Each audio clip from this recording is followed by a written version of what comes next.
Big boss Malayalam season 7 ഇപ്പോൾ ലൈവിൽ നടക്കുന്നത് നോമിനേഷനാണ്, ജയിൽ നോമിനേഷൻ. അതിനകത്ത് അനീഷും ഈ പറഞ്ഞ ഷാനവാസും തമ്മിൽ ഒരു തർക്കം നടക്കുന്നുണ്ട്. അനീഷ് പറയുന്നത് നെവിൻ ഫേക്ക് ആയിട്ട് നിൽക്കുന്നു, നെവിൻ ഒരു ഫേക്ക് പേഴ്സണാലിറ്റി ആണ്, എനിക്ക് ഫേക്ക് ആയിട്ട് തോന്നുന്നുണ്ട് എന്ന് അവിടെ അനീഷ് പറഞ്ഞിരുന്നു. അതുപോലെ തന്നെ ക്യാമറ ഉള്ളിടത്ത് പോയിരുന്ന് കണ്ടന്റ് പിടിക്കാൻ ശ്രമിക്കുന്നുണ്ട് എന്നൊക്കെയാണ് നെവിനെ കുറിച്ച് പറയുന്നത്. അതുപോലെ ഷാനവാസിനെ കുറിച്ച് പറയുന്നത്, ഷാനവാസ് എന്നെ തുറന്നു കാട്ടും എന്ന് പറയുന്നത് ഞാനൊരു ഫേക്ക് ആണ് എന്ന് വെളിയിലേക്ക് അറിയിക്കാൻ വേണ്ടിയാണ് എന്നുള്ള രീതിയിൽ സംസാരിക്കുന്നു എന്നാണ് അനീഷ് പറയുന്നത്. അപ്പൊ അനീഷ് അവിടെ പറഞ്ഞു വെക്കുന്നത് ഞാൻ റിയൽ ആണ്, ബാക്കിയുള്ളവരെല്ലാം ഫേക്ക് ആണ് എന്ന് അനീഷിന് ഒരു തോന്നലുണ്ട്. അത് ഞാൻ നേരത്തെ തന്നെ എന്റെ വീഡിയോയിലൊക്കെ പറഞ്ഞിട്ടുണ്ട്. അത് തന്നെയാണ് അനീഷ് ഇവിടെ കാണിക്കുന്നത്. ഞാനാണ് റിയൽ, ബാക്കിയുള്ളവരെല്ലാം എനിക്കെതിരെ തിരിയുന്നു. അല്ലെങ്കിൽ ഈ അനീഷിനെതിരെ ആരും അനീഷിനെ മൈൻഡ് ചെയ്യാതിരുന്നാൽ തന്നെ അനീഷ് ബാക്കിയുള്ളവരെ എല്ലാം അനീഷിന്റെ അടുത്തേക്ക് അടുപ്പിക്കും. എന്ന് വെച്ചാൽ അനീഷ് കണ്ടന്റ് ഉണ്ടാക്കി അവരെ എതിരാക്കും. അപ്പൊ അവരെന്തെങ്കിലും പറയുമ്പോൾ പിന്നെ തിരിച്ചു പറയും, എന്നിട്ട് വെളിയിലേക്ക് അറിയിക്കുന്നത് ഇവരെല്ലാം കൂടെ ചേർന്ന് എന്നെ കോർണർ ചെയ്യുന്നു എന്നുള്ള ഒരു സംവിധാനമുണ്ട്. അത് അനീഷ് ചെയ്തുകൊണ്ടിരിക്കുന്നത് തന്നെയാണ്. അതുപോലെ നെവിൻ നോമിനേഷനിൽ പറയുന്നുണ്ട്, എനിക്കിവിടെ ഫേക്കായിട്ട് തോന്നിയിരിക്കുന്നത് ഈ പറയുന്ന അനീഷിനെയാണ് എന്ന് കൃത്യമായിട്ട് പറയുന്നുണ്ട്. ഇപ്പൊ എനിക്ക് ഒന്നോ രണ്ടോ പേർക്കോ തോന്നിയാൽ കുഴപ്പമില്ല, പക്ഷെ ഇവിടെ ഇരിക്കുന്നവർക്കെല്ലാം അങ്ങനെ തോന്നുന്നുണ്ട് എന്ന് പറയുന്നു. അതുപോലെ തന്നെയാണ് വെളിയിലും ഇപ്പൊ സംസാരം വരുന്നുണ്ട് അനീഷ് ഫേക്ക് ആണെന്നുള്ളത്. അനീഷിന്റെ ആ ചെയ്തികൾ കാണുമ്പോൾ നമുക്ക് മനസ്സിലാവും. എന്തായാലും അവിടെ ജയിൽ നോമിനേഷനിൽ ഇങ്ങനെയുള്ള ചർച്ചകളൊക്കെ നടക്കുന്നുണ്ട്. ഇവിടെ ഷാനവാസ് അനീഷിനെ കുറിച്ച് പറയുന്ന കുറച്ച് കാര്യങ്ങളുണ്ട്, അതാണ് എനിക്ക് സ്ട്രൈക്ക് ചെയ്തത്. അനീഷിനെ കുറിച്ച് പറയുന്നുണ്ട്, ഈ റിയാസ് വന്ന സമയത്ത് ഈ പറയുന്ന ഷാനവാസ് റിയാസും തമ്മിൽ ഒരു തർക്കം നടന്നിരുന്നു. അനീഷ് ആണെങ്കിൽ ഈ പറയുന്ന ഷാനവാസിനെ വിളിച്ചിട്ട് പറഞ്ഞിരുന്നു, നമുക്ക് ഇവിടെ വരുന്ന ഗസ്റ്റുകളെ നമ്മൾ ഒരിക്കലും അങ്ങനെ ഇങ്ങനെ ഒന്നും പ്രകോപിപ്പിക്കാൻ പാടില്ല, അവരോട് നമ്മൾ നല്ല രീതിയിൽ പെരുമാറണം എന്ന് പറഞ്ഞ അനീഷ് ഇന്നലെ സാബുമാൻ വന്നപ്പോൾ നേരെ പ്ലേറ്റ് തിരിച്ച് ഒരു കണ്ടന്റ് ഉണ്ടാക്കണം എന്നുള്ള രീതിയിൽ സാബുമോൻ അവിടെ സംസാരിച്ചതിനുമായിട്ട് യാതൊരു ബന്ധവുമില്ലാത്ത കാര്യത്തിൽ സാബുമോനോട് അല്ലെങ്കിൽ ബിഗ് ബോസിനോട് പറയേണ്ട കാര്യം സാബുമോനോട് പറയുകയും കൈ ചൂണ്ടി സംസാരിക്കുകയും സാബുമോനോട് ദേഷ്യപ്പെടുകയും ചെയ്തു. അതൊരു വാലിഡ് പോയിന്റ് ആണ്. ബിഗ് ബോസിനോട് പറയേണ്ട കാര്യം സാബുമോനോട് പറഞ്ഞിട്ട് വല്ല കാര്യമുണ്ടോ? സാബുമോൻ അപ്പോഴും പറയുന്നുണ്ട്, എനിക്കിതിനകത്ത് യാതൊരു പങ്കുമില്ല, എനിക്കിതിനെക്കുറിച്ച് സംസാരിക്കേണ്ട ആവശ്യവുമില്ല, അത് ബിഗ് ബോസ് ആണ് സംസാരിക്കേണ്ടത്, നമുക്കറിയാം, അത് ബിഗ് ബോസിന്റെ തീരുമാനമാണ്, സാബുമോൻ അല്ലല്ലോ അവിടെ ബിഗ് ബോസ്. അങ്ങനെ കൈ ചൂണ്ടി സംസാരിക്കുന്നത് കണ്ടു. അതൊരു കണ്ടന്റ് ഉണ്ടാക്കാൻ വേണ്ടിയാണ്. രാവിലെ വേറെ, ഞാൻ എന്റെ കഴിഞ്ഞ വീഡിയോയിൽ പറഞ്ഞിരുന്നു, രാവിലെ വേറെ കണ്ടന്റ് ഒന്നും കിട്ടിയില്ല, അപ്പൊ പിന്നെ ഒരു കണ്ടന്റ് പിടിച്ചേക്കാം എന്ന് പറഞ്ഞിട്ട് ഗസ്റ്റിനെ അറിഞ്ഞുകൊണ്ട് പ്രകോപിപ്പിക്കുകയും കൈ ചൂണ്ടി സംസാരിക്കുകയും അവരെ റെസ്പെക്ട് ചെയ്യാത്ത രീതിയിൽ എനിക്ക് തോന്നി എന്ന് പറഞ്ഞു. അതെനിക്ക് കറക്റ്റ് ആയിട്ട് ഫീൽ ചെയ്തു. അനീഷ് ഷാനവാസിനെ നേരത്തെ റിയാസിന്റെ കാര്യത്തിൽ ഉപദേശിച്ചിരുന്നു, പക്ഷെ ഇതേ അനീഷ് തന്നെ പിന്നീട് ഒരു കണ്ടന്റിന് വേണ്ടിയിട്ട് സാബുമോനെ ഉപയോഗിച്ചു. അത് തന്നെയാണ് പറഞ്ഞത്, ഡബിൾ സ്റ്റാൻഡ് എന്ന് പറയും, അല്ലെങ്കിൽ അഭിനയം. എനിക്ക് കണ്ടന്റ് വേണം, എല്ലാ ദിവസവും രാവിലെ ഒരു കണ്ടന്റ് വേണം, അപ്പൊ കണ്ടന്റ് കിട്ടിയില്ല, അപ്പൊ കണ്ടന്റ് പിടിക്കുന്നു എന്ന് തോന്നി. അങ്ങനെയാണ് അനീഷിനെ നോമിനേറ്റ് ചെയ്തിരിക്കുന്നത്. അപ്പൊ ഇതാണ് ഇപ്പോൾ നടന്നുകൊണ്ടിരിക്കുന്നത്. ഞാൻ ഈ പറയുന്ന കൂട്ടത്തിൽ ഞാൻ പറയുന്നുള്ളൂ. പക്ഷെ ഇന്നത്തെ ഞാൻ വീഡിയോ ചെയ്യാൻ വന്നത്, ഇന്ന് ആര് എവിക്റ്റ് ആകും എന്നുള്ളതാണ്. ഇപ്പൊ നമ്മൾ ഈ എവിക്ഷൻ കഴിഞ്ഞിട്ട് ഉടനെ നമ്മൾക്ക് തന്നെ വിവരങ്ങൾ കിട്ടും, ഓരോയിടത്തും നമുക്ക് വിവരങ്ങൾ കിട്ടും. പക്ഷെ നമ്മൾ പറയാറുണ്ട് നേരത്തെ, ഇങ്ങനെ ആൾ ഔട്ടായെന്ന് തോന്നുന്നു എന്നൊക്കെ നമുക്ക് പറയാറുണ്ട്.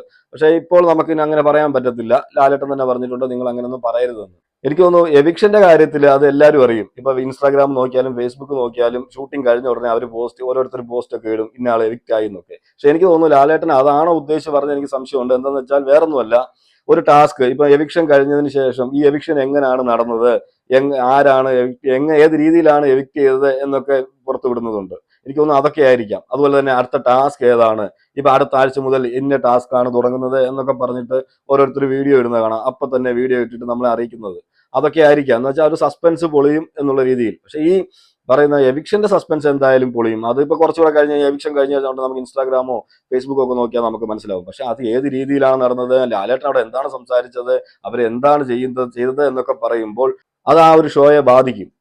അതാണ് പറഞ്ഞതെന്ന് എനിക്ക് തോന്നുന്നു. അതെന്തോ ആയിക്കോട്ടെ. ഇന്ന് നിങ്ങളുടെ അഭിപ്രായത്തിൽ എവിക്റ്റ് ആകാൻ സാധ്യത കൂടുതൽ ആരാണ്? എന്റെ അഭിപ്രായത്തിൽ ഡബിൾ എവിക്ഷൻ ഉണ്ടെങ്കിൽ രണ്ടുപേര് പോകും, സിംഗിൾ എവിക്ഷൻ ആണെങ്കിൽ ഒരാൾ പോകും. സിംഗിൾ എവിക്ഷൻ ആണ് എനിക്ക് തോന്നുന്നു സാധ്യത കൂടുതൽ. എന്ന് വെച്ചാൽ ടോപ്പ് 10 ആയിരിക്കാം ഇപ്പോൾ ഉദ്ദേശിക്കുന്നത്, അല്ലെങ്കിൽ ഒരു മിഡ് വീക്ക് എവിക്ഷനും കാണാം. ഇനിയിപ്പോൾ മിഡ് വീക്ക് എവിക്ഷൻ ഇതിൽ നടത്തിയിട്ടില്ല, ചിലപ്പോൾ ഒരു മിഡ് വീക്ക് എവിക്ഷൻ ഉണ്ടായിരിക്കാം ഈ സീസണിൽ, അങ്ങനെയും ചെയ്യാം. പക്ഷെ സിംഗിൾ എവിക്ഷൻ ആണെങ്കിൽ എന്റെ ഇതിൽ എനിക്ക് തോന്നുന്നു ബിന്നി പോകും എന്നുള്ളതാണ്. പക്ഷെ ഡബിൾ എവിക്ഷൻ ആണെങ്കിൽ രണ്ടുപേര് പോകണം. അപ്പോൾ അവിടുന്ന് ലക്ഷ്മിയും ബിന്നിയും പോകാനാണ് സാധ്യത കൂടുതൽ. കാരണം നമുക്ക് ഈ ഒഫീഷ്യൽ വോട്ടിംഗ് എല്ലാം നോക്കിക്കഴിഞ്ഞാൽ നമുക്ക് മനസ്സിലാകുന്നത് അങ്ങനെയാണ്. അല്ല, നമ്മളൊരു പോൾ തന്നെ ഇട്ട് കഴിഞ്ഞാലും ഈ രണ്ടുപേർക്കാണ് വോട്ട് പറയുന്നത്. സാബുമാൻ അതുപോലെ എല്ലാവരും പറയും സാബുമാൻ ഇപ്പോഴും നിൽക്കുന്നു, അപ്പോൾ ലക്ഷ്മിയും ബിന്നിയും ഔട്ടായാൽ അതെങ്ങനെ ഫെയർ ആകും എന്നൊക്കെ ചോദിക്കുന്നവരുണ്ട്.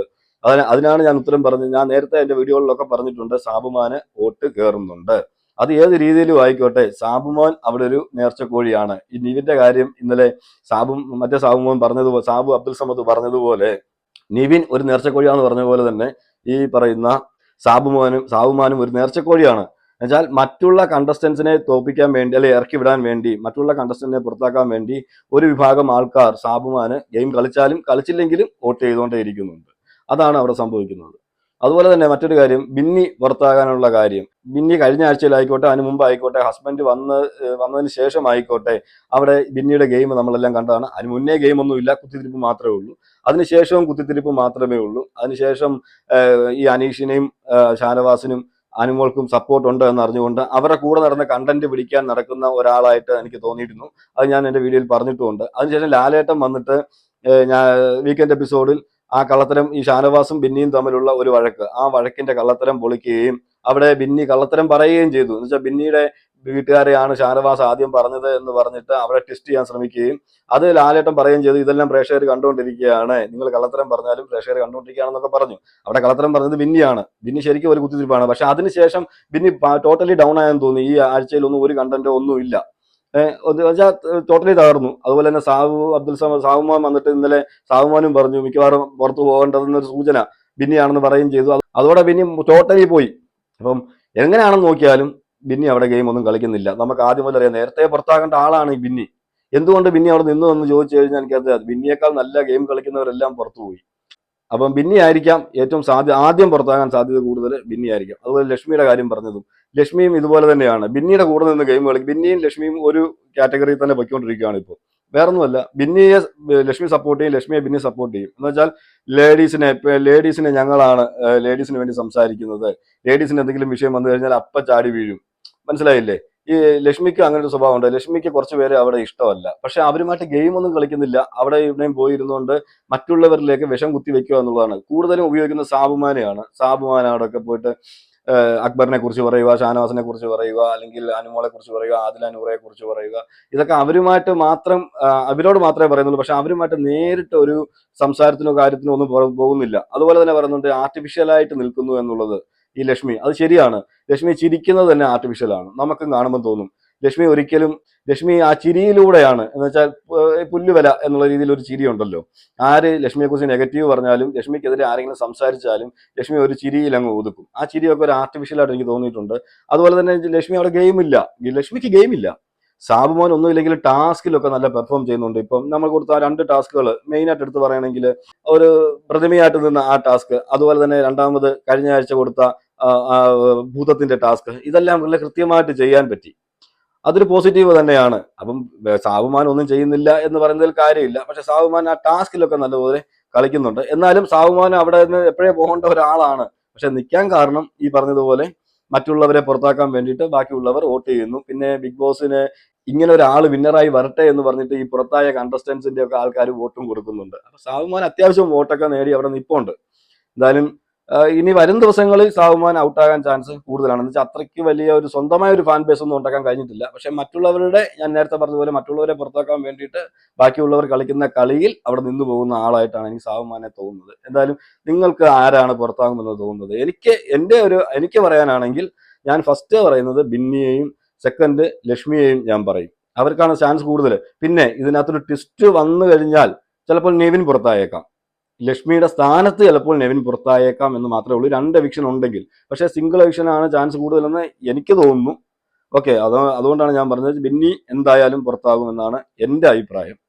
അതുപോലെ നമുക്ക് എടുത്തു പറയുകയാണെങ്കിൽ ആര്യന്, അനീഷ്, ഷാനവാസ്, അനുമോള്, അക്ബർ, ഇവരാരും പുറത്താകത്തില്ല.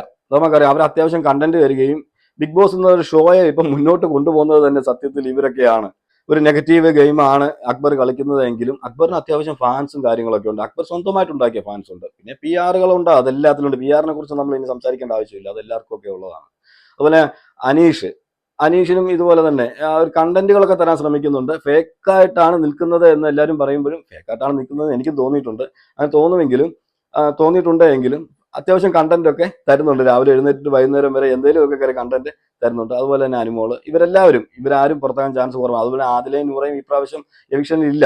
ഉണ്ടായിരുന്നെങ്കിൽ ചിലപ്പോൾ ആദില തന്നെ പോയേക്കാം.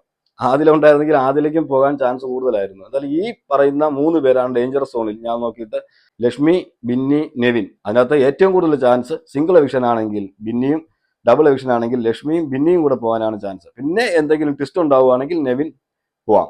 ഓക്കെ, എന്തായാലും നിങ്ങൾ നിങ്ങളുടെ അഭിപ്രായങ്ങൾ കമന്റ് ചെയ്യുക. മറ്റൊരു വീഡിയോ ആയിട്ട് നമുക്ക് കാണാം.